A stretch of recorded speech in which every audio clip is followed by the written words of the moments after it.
Welcome back to our study in the letters that John wrote. We're in chapter 2 of the first letter, and we're looking at some of the things that qualify people, first of all, to be known as a Christian and to say they're a Christian.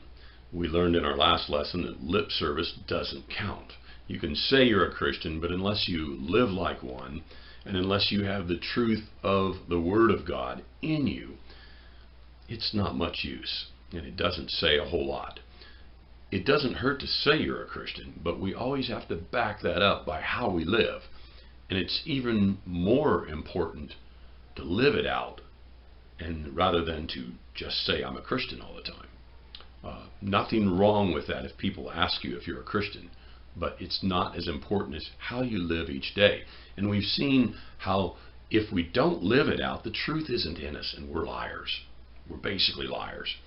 But he goes on to say in verse 6, the one who says that he remains in him ought himself also to walk as he walked.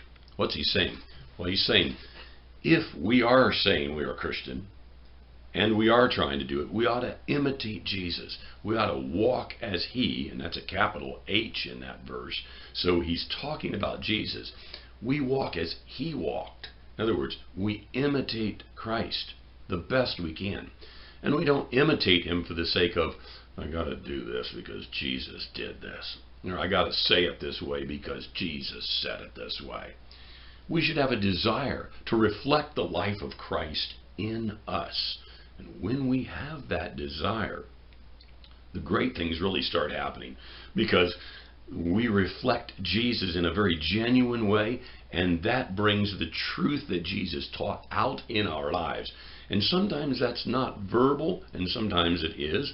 Sometimes it's really not obvious to others around us as much as we know it inside of us. And when that's the case, we are walking just as he walked.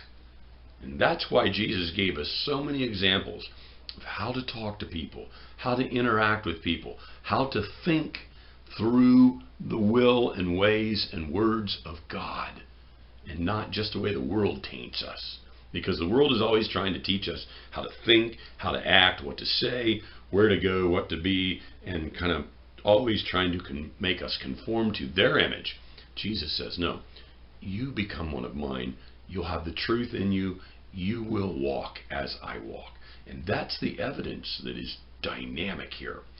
When we say that we are in him, we need to walk just as he walked. We'll pick up in our next session there.